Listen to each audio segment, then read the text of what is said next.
Welcome back, Falcons Faithful. This is Patrick with the Falcons Roost, ready to give you another update on our beloved Atlanta Falcons. With all of the controversy over the Penix selection, it's time we at the Roost give our 2 cents. Although it wasn't the expected selection, it's easy to understand why this was a good choice by Fontenot and Morris. Give me 7 minutes and I'll explain why. This choice gives Morris at least 4 years to make it work. If Cousins starts for 2 seasons and doesn't do well, he has the "I need time to develop" Penix excuse, which is a valid one. Fontenot pulled the trigger, so Raheem just signed a deal to incorporate 2 different quarterbacks. That's 2 separate legacies he will oversee. Team owner Arthur Blank is 81 years old and wants to hoist the Lombardi before he dies. Failure is not an option. When he evaluated coaches this offseason, it was obvious he wanted someone he can oversee without much dissent. At the end of the day, I understand the final decision will be mine. Blank's desire was to find the next Matt Ryan. He endured through the Michael Vick, Joey Harrington, Byron Leftwich, and Chris Redman era. And he just recently spent 3 seasons of the Mariota, Ritter, and Heineke years. Blank has decided he will never be without a plan in place at quarterback. Terry and Raheem will make sure that never happens again. Cousins is a top 10 quarterback in the NFL. He now has incentive to retire a Falcon. This decision put pressure on the veteran gunslinger because he knows the NFL is a business and patience isn't practiced in the stands. With every new era, it starts with building around the quarterback. It is the single most important position on the field. Fontenot began his tenure as general manager to build around his quarterback. And he did so with the selections of Pitts, London, and Robinson. What he lacked was the quarterback. Signing Cousins was a stopgap until he found the guy he wanted to helm the ship into the postseason. He found that captain in Washington. And he was willing to gamble the future of the franchise on a 23-year-old southpaw from Cookeville, Tennessee. If you had told me when we were sitting there in January wondering who was going to be our quarterback, that we were going to have Kirk Cousins for right now and Michael Penix for the future, I would have told you it was a pipe dream, Fontenot said in an interview with the Athletic reporter Josh Kendall. The Atlanta Falcons select Michael. What? No! No! What? No! It's obvious the team had decided to go all in on Penix. So like it or not, that is the plan, and it's honestly not a bad one. As fans, we now expect to not go through another Harrington era. That pressure falls on Terry's feet now. So, with Penix decided, let's play the "who could we have gotten that would help us win now" game. The Atlanta Falcons select Michael Penix Jr. Well, there it is. Wow. Right. That is the first surprise of the NFL draft, to say the least.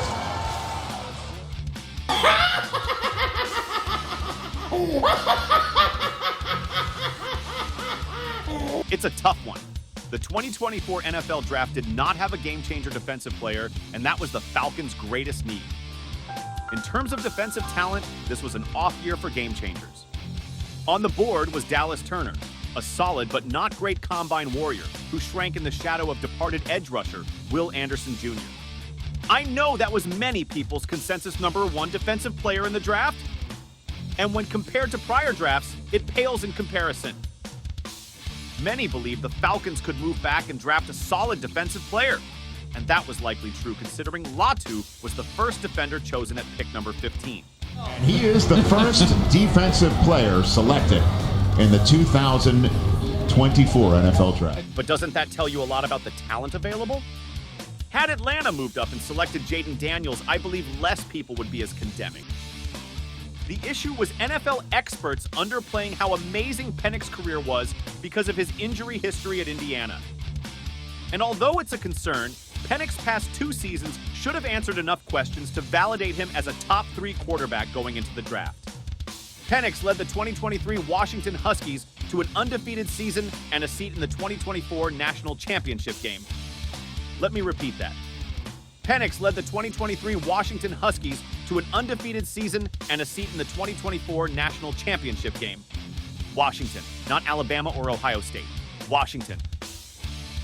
Over the past 2 seasons, Caleb Williams and Jaden Daniels both won the Heisman Trophy. During those 2 seasons, Williams started 26 games, threw for 7,870 yards, 72 touchdowns, and 10 interceptions with a 67.6% completion percentage. He added 527 yards rushing with an additional 22 touchdowns scored. USC failed to reach the championship game in both years and went 7-5 in the 2023 season. Daniels started 26 games, threw for 6,725 yards, 57 touchdowns, and 7 interceptions with a 70.4% completion percentage. He also added 2,019 yards rushing with 22 additional touchdowns. LSU failed to reach the championship game in both years, going 9-3 in their 2023 campaign.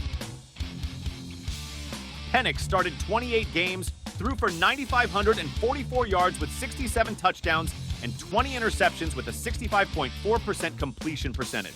He added an additional 100 yards rushing and 7 touchdowns. Washington reached the championship game with an undefeated record, losing to Michigan in the playoff finals. He added an additional 100 yards rushing and 7 touchdowns. The question is not, was his production undervalued? That's obvious considering most placed a higher grade on J.J. McCarthy going into the draft. That stems from injury and age concerns. But that is looking outside of the accomplishments he has amassed. My argument is there was no player available in the draft with more potential than Penix at the number 8 selection. And though the quarterback concerns were vanquished a month prior in the signing of 35-year-old Kirk Cousins, having an heir apparent waiting in the shadows is a very good thing. So put down the pitchforks, have faith that the Harrington and Ritter days are over, and focus on pieces the Falcons have in place for the 2024 NFL season. Stay tuned for our upcoming roster review coming soon. We will dive deep in topics such as, why do we have so many African players on the defensive line?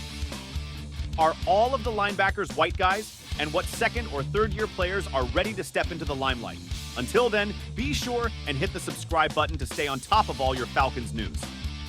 Don't forget to hit the like button to help get the message to more dirty birds ready to join the roost. This is Falcons Land. Cue the outro.